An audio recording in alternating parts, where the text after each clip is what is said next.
Hello students, this is Gunjal Soni. Welcomes you at Sri Mahavir International School online classes. In previous lecture we have seen that how to calculate electric field due to a uniformly charged non-conducting sheet. Okay. Now in this lecture we are going to discuss that how to calculate electric field due to a uniformly charged conducting sheet. Conducting sheet means it may be made of metal because metal are good conductor. Now, before starting this topic, we have to know about the charge distribution in case of a conducting sheet. Okay, so first of all, uh, there is a difference between charge distribution in case of non-conducting and conducting sheet. In case of a non-conducting sheet, in previous lecture we have discussed that whenever we give charge to a non-conducting sheet, then whole charge distribute itself inside the volume of non-conducting sheet. Okay, whenever we give charge, then whole charge distribute inside the non-conducting sheet, or we can say inside the volume of non-conducting sheet. But in case of conducting sheet, when we give charge to a conducting material, then whole charge will distribute itself at outer surface only. No one charge can reside inside the metallic surface. Okay, so consider here we consider a metallic surface and we give some charge to this surface. Okay, and we know that in case of metal, charges can move because free charges are present inside the metal, and if charges can move, then due to mutual repulsion between these charges appears on outer surface. Okay, due to mutual repulsion, and due to this distribution of charges, if you want to calculate electric field inside the conductor at any point, then electric field becomes zero inside the conductor, because electric field due to this charge is in this direction, due to this charge is in this direction, and electric field will be in every direction due to the charges, and the vector sum of all electric fields due to all charges becomes zero. So the net electric field inside the conductor is zero. Okay, so here is the reason behind the charge distribution in case of conductor, that to nullify the electric field inside the conductor, all charges distribute themselves at outer surface. If charges do not do this, then due to electric field inside the conductor, free electrons present inside the conductor will experience electrostatic force, and due to the electrostatic force, free electrons move in opposite direction to the direction of electric field, and we will get electricity. Without applying any external potential difference or battery, we will get electricity, which is not possible. Okay, so it is must to nullify the electric field inside the conductor, and to nullify the electric field inside the conductor, the charge given to a conductor is distribute themselves at outer surfaces. Okay, so by applying this concept, we consider here a conducting sheet, and here is the charge distribute on outer surface.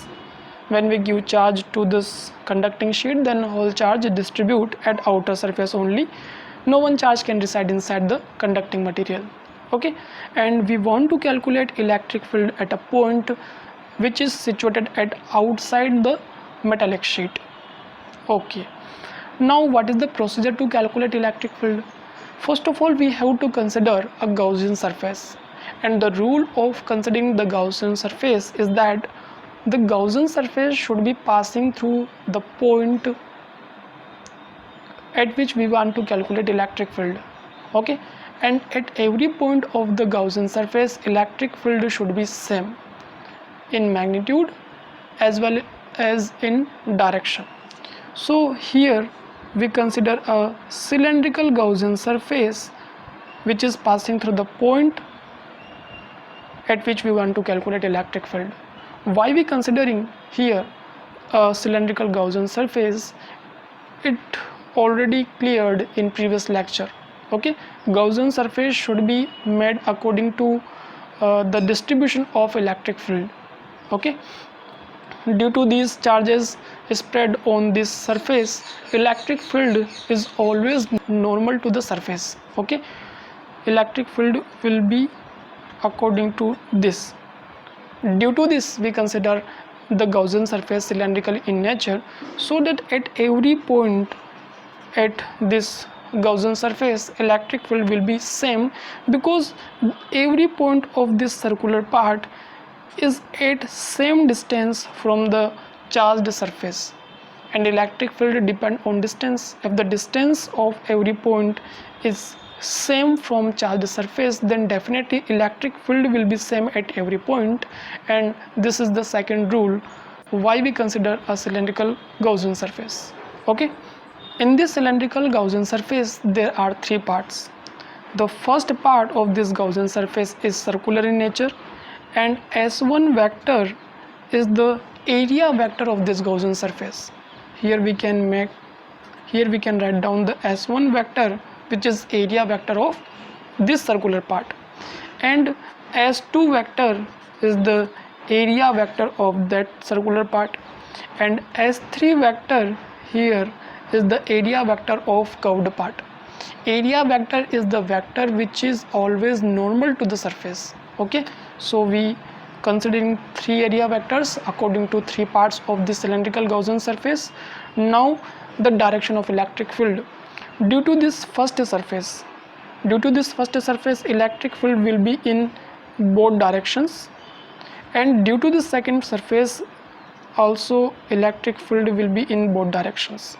So it is clear from this diagram that inside the surface there are two electric fields which are same in magnitude but opposite in direction.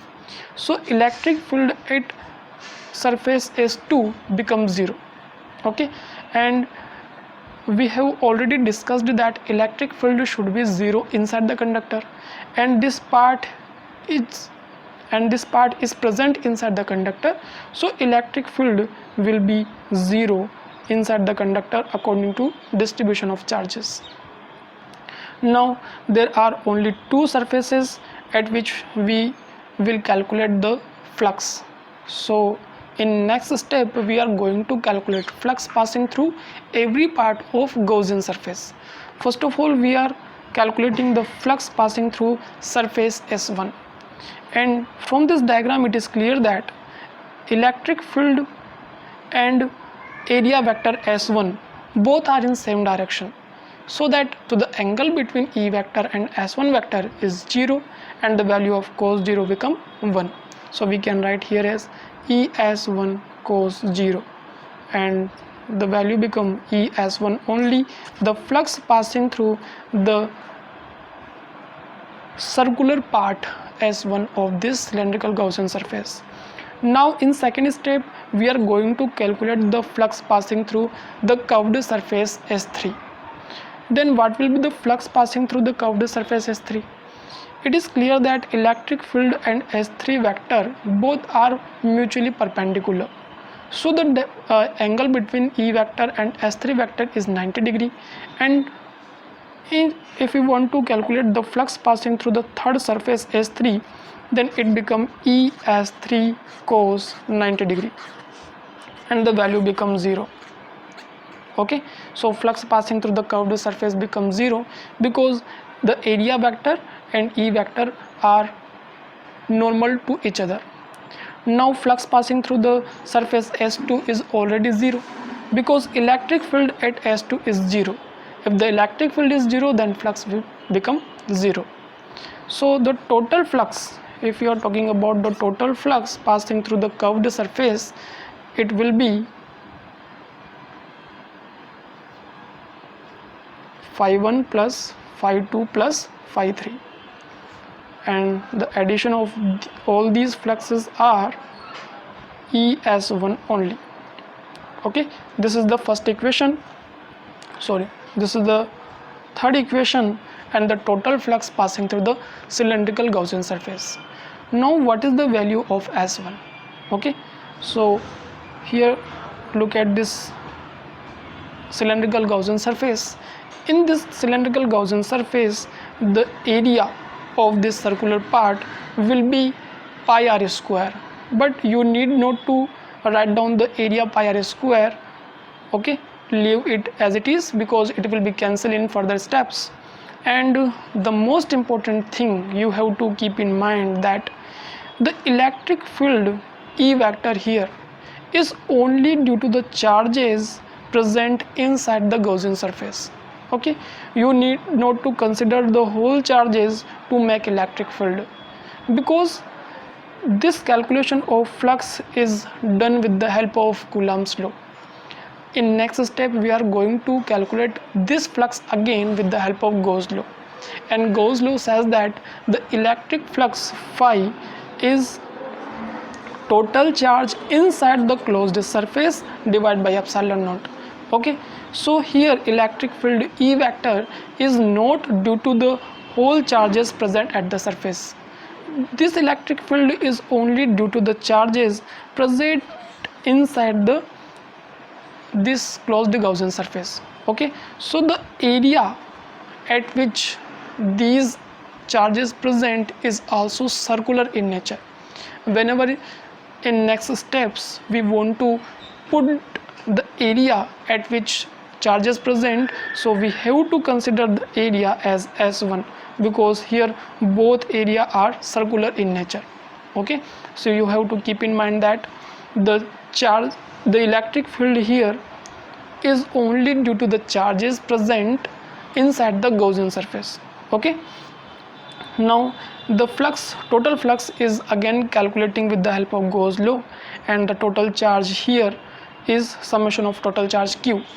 Now in previous lectures we have discussed that what is surface charge density sigma, that is sigma equal to total charge divided by area.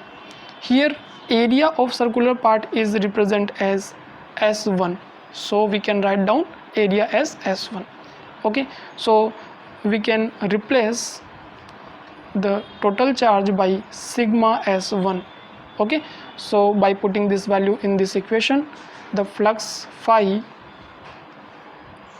become sigma S1 divided by epsilon naught. This is the calculation of flux with the help of Gauss law. Okay, so this is the calculation of flux with the help of Gauss law, and this is the calculation of flux with the help of Coulomb's law. After equating both equations, we can write down ES1 equal to sigma S1 upon epsilon naught. Both S1 cancel each other and electric field become sigma upon epsilon naught. This is the electric field due to a conducting sheet. Okay, this is the first final equation. Now from this result it is clear that the electric field in case of a uniformly charged conducting sheet doesn't depend on distance from the conducting sheet. Okay, and in previous lecture we have seen that electric field due to a uniformly charged non-conducting sheet also doesn't depend on distance. Okay, this result can be derived directly with the help of a small concept, that the result of electric field due to a conducting sheet can also be derived directly with the help of a different concept. The concept is that the result here, electric field is sigma upon epsilon naught. This is the electric field due to a conducting sheet. Okay, and in the previous lecture we have seen that electric field due to a non-conducting sheet is sigma upon 2 epsilon naught. This is the result of electric field due to a non-conducting sheet.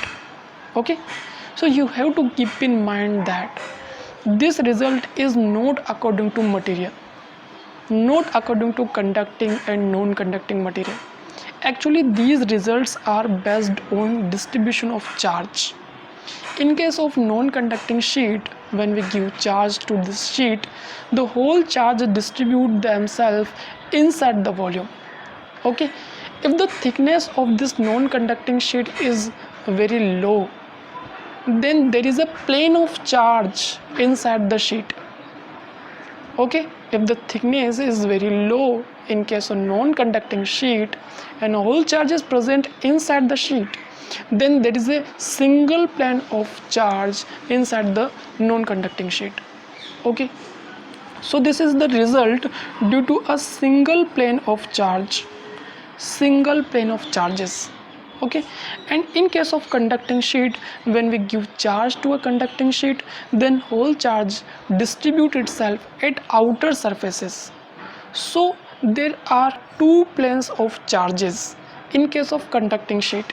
So this is the result when there are two planes of charges.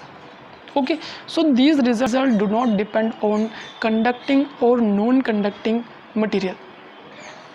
Results here are depends on type of distribution of charges. When you find that a metallic sheet or a conducting sheet and only there is a single plane of charge, then the result will be sigma upon 2 epsilon naught. And if you find a particular case in which there are two sheets of non-conducting material and then you calculate electric field, then the answer will be sigma upon epsilon naught. So there is a single plane of charge, then result is sigma upon 2 epsilon naught. If there are two planes of charge, then result is sigma upon epsilon naught. Okay, so suppose that there are two sheets which are non-conducting and thickness is very low. Okay, a very low thickness non-conducting sheet has only a single plane of charges. Again, another non-conducting sheet which is also very thin definitely will have a single plane of charge. Now if you want to calculate electric field at this point, then electric field due to first sheet is E1 equal to sigma upon 2 epsilon naught, and at this point electric field due to second sheet become sigma upon 2 epsilon naught, because electric field doesn't depend on distance. Okay, so due to both these two single sheets of charges, electric fields are like this. Then total electric field become sigma upon epsilon naught, which is result of electric field due to a conducting sheet. So the result of electric field due to a conducting sheet is nothing but addition of electric fields due to two thin charged non-conducting sheets.